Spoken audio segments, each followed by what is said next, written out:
Well, thank you very much, professors. We now have a few minutes just to have a small interaction. And again, as I said earlier on, the time is rather limited, and so I'm going to have to manage it quite tightly by asking you to comment on the issues that have been raised by our two professors.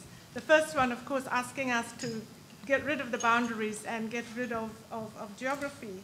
And the other one suggesting that we remember our history and also the fact that there's no such thing as purity, that we are all a mixture of something or another, but certainly out of a movement that has happened. And also highlighting some of the benefits of migration, such as economic benefits, legalizing migration to make it more acceptable, not only to the states, but also to the people who live in those states, and giving us some example about how successfully it has happened elsewhere. So without much ado, I will ask perhaps two people from this side of the House and another two from the other side of the House to either ask a question very briefly, but also make a comment on the issues that have been raised by our two honorable professors up here. Members, yes, ma'am. My name is Jessica Bwila, Dr. Jessica Bwila from Malawi, Chair of Women Caucus. Thank you for very informative presentations. I think I will not belabor the point by praising, but going probably to the issue that I felt maybe was not broached, and that is the Afrophobic nature of what happened I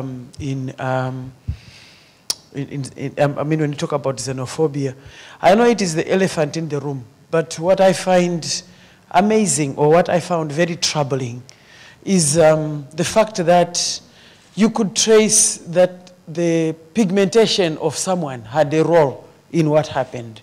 And for me, it is very sad that in the home of, so-called home of Renaissance and Umuntu, we end up with an attack on people who are dark. I'm saying this because, for me, this was not the first time this happened. It had happened before. So it shouldn't be treated as something that people woke up and went, oh my God, it happened. No, no, no. It had happened before. And I'm saying this as somebody who has worked on this part of the world. I was in Botswana for 9 years, and there's a time I actually got thrown into a jail cell, and I was told the reason was I was mistaken for a Zimbabwean. And when I asked why I'm being mistaken for a Zimbabwean when my sister, light in complexion, was not treated in that manner, the story was, I look like a Zimbabwean because I'm dark. Why I'm saying this is, there are some things that happen in this part of the world that are really worrisome. How come the last place where Africans stood and said we are Africans is the place where being an African is a crime? I think this question has to be asked. And I, for one, no matter how many people tell me how I'm welcome here, the truth of the matter is, some of us, politically, it was a problem to come here. I want this, for me, to be registered, because this is the epicenter of where we lost our brothers and sisters.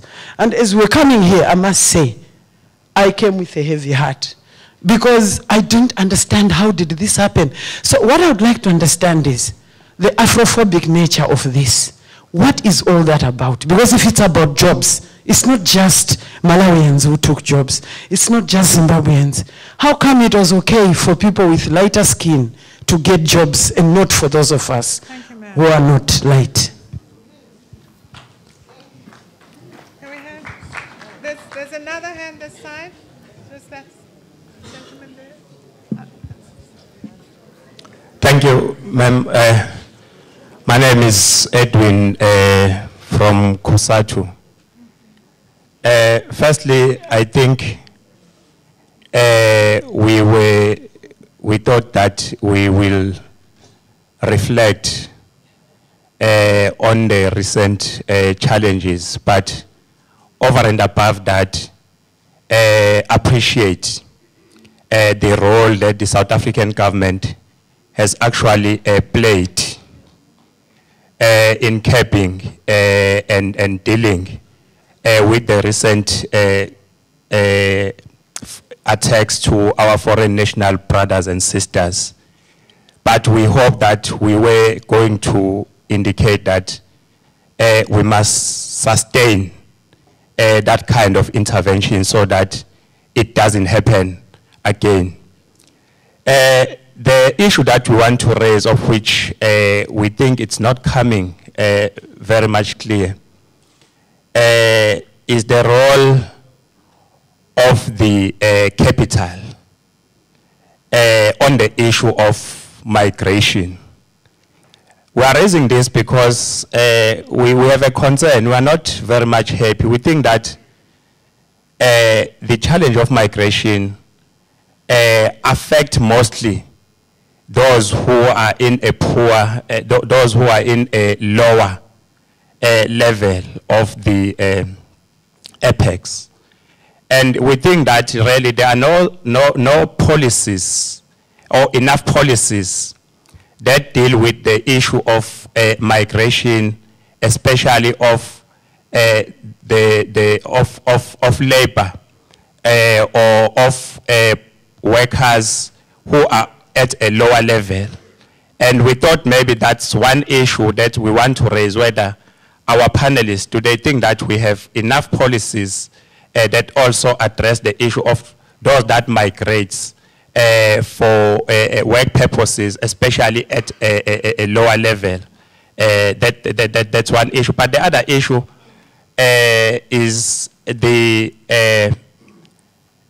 militarization of resolution conflict, of which we think it's been really contributing to the increased number of people that are being displaced. And we really think that there should be a strategy at a continental level, since this is not only a South African problem, to how then we prioritize those countries that are affected by wars and violence that at the end of the day contribute in the displacement of people. Thank you very much, Madam. Thank you very much. Thank you, sir. Okay. Can I ask then the professors to respond to these two questions, and then we'll go to the other side very briefly. The first one, I don't know, Ms. Professors, would you like to take the first one and perhaps you the second one? As a South African, you can talk about the color issue. Okay. Please.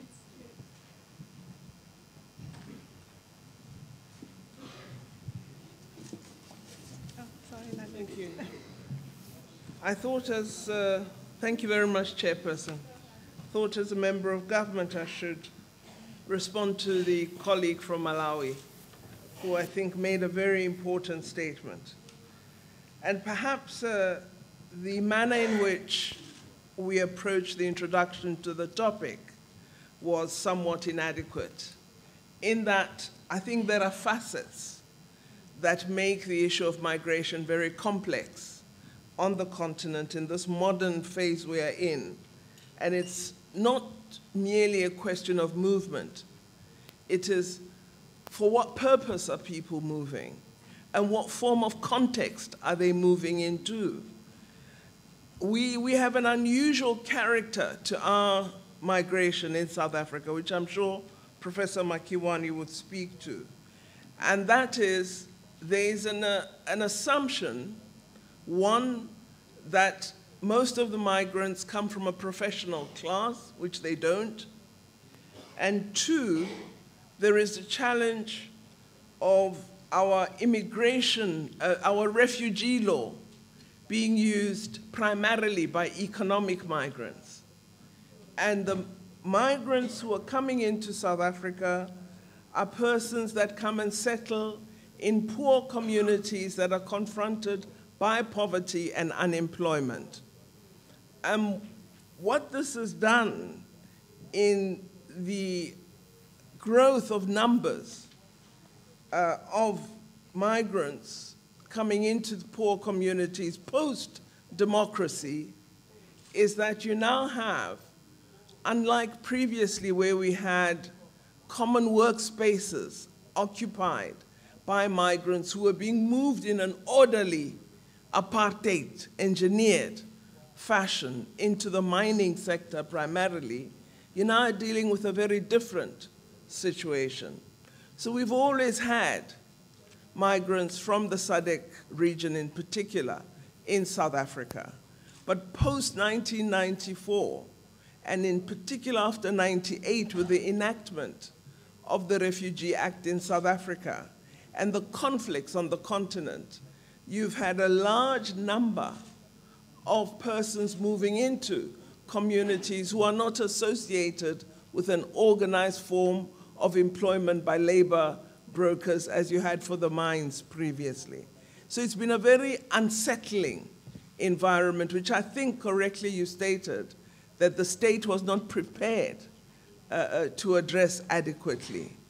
And it did result in communities having to self-adjust and respond to a context that was quite foreign in terms of numbers for them to deal with. And I think as government, we've said we failed to be party to processes of peaceful integration in communities, that the matter of social cohesion and integration of new entrants into communities wasn't appropriately supported by government or organs of civil society, the churches, non-governmental organizations. We are addressing this inadequacy quite directly as government, working closely with organs of civil society. We're working with communities in order to respond more appropriately to settlement of migrant communities into our suburbs and residential areas. And I think we've begun to respond in a far better way in developing practical strategies for social integration. This is something that has been missing. But I think that one of the things that we also need to say is that what we are seeing is a very challenging relationship between poverty and migration, which we have to give attention to, because there is, as the COSATU colleague said, a certain context in which workers are played off against each other.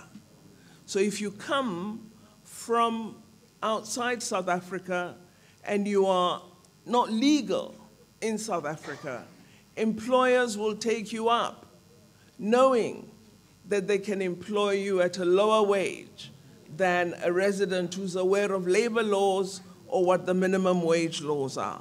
So there's been that playing off against each other, which has enhanced the nature of resentment among communities. But I think you are absolutely right that we cannot beat about the bush on the awful character of what has occurred on more than one occasion in South Africa. And as a nation, we are, and we've said it many times, deeply regretful of the tragic circumstances that have occurred in the xenophobic incidents, which are Afrophobic incidents that we've had in South Africa. While we acknowledge the inadequacies that we have and the work that we must do as government along with society, we also call on the SADC region to help us by ensuring that we have migration that all of us manage appropriately. Because each of us, particularly as parliaments and government, have a role that we must play. We have asked, and this is why we have a strategy of integration and industrialization. We should work harder at ensuring that we create opportunities in all our countries in the region and throughout the African continent. We must work harder at building democracy in our countries so that our people don't feel that they have to travel in order to enjoy democracy, so that we can then have a process of migration where people are moving freely rather than departing because of a conflict and thus arriving in large numbers, which we are unable in our migration systems to manage effectively. So I wish to conclude by saying we agree that it was a painful experience. It was painful for us too.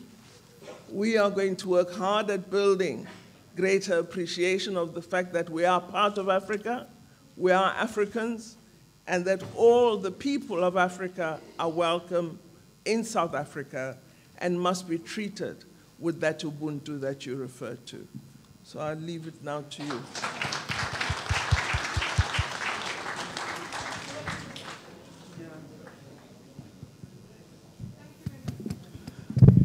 I think the minister has answered the question quite adequately. I'm just going to make a very short statement. The fact that people who were targeted mainly were poor people. I don't think rich people or well-off people like my professor were not targeted. So many of the poor people come from the rest of the African continent, and they come and settle among the poor in South Africa who are struggling to get resources. I think it's too simplistic to say, just to say that it was Afrophobic. We must look at the class nature of the struggle. The last point I want to say is that, as I've said, let's make movement. South Africans must learn to move to the rest of the African continent. South Africans have been excluded from the rest of the continent for decades and centuries because of the apartheid system. And now we must encourage South Africans to look for jobs in the rest of Africa and vice versa. So let's have not a one-way stream of movement. Thank you. Professor, are you going to say something?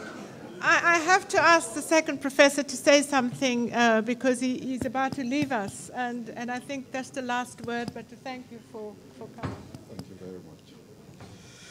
Well, thank you very much indeed. I very much appreciate the contribution of Minister Landeli Pando, and to my sister, friend, colleague, Jessie, the point I was really going to emphasize is that patterns of violence such as we saw often have a structural dimension to them, which make certain categories of migrants more vulnerable to exposure and attack of the nature we saw than others.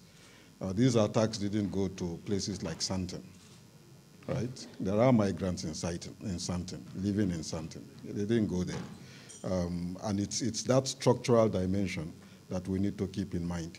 To colleagues, fellow academics in South Africa, HSRC and elsewhere, we actually raised the point that maybe there's work for us to do of an ethnographic nature that will seek to understand the changing nature of townships and of the population of townships in South Africa post-apartheid.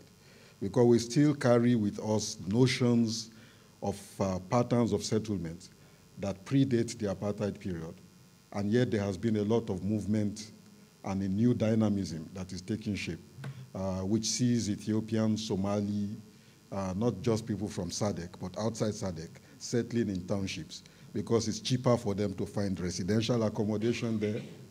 It's cheaper for them to start rebuilding their lives there, but at the end of the day, it creates a new dynamic. And this has to be taken into account. Now, maybe 50, 60, 70 years away from now, people might not even remember some of these, depending on how successfully these new populations are integrated into those communities to create a new Creole culture within that community. And that's why I talked of the creolization, which we all carry with us, even sometimes we don't, even though we may not recognize it. It is also not new in our history. The patterns of welcoming new population, the whole dynamic of absorbing new population was integral to the making of the Zulu kingdom. Otherwise, it could not have endured.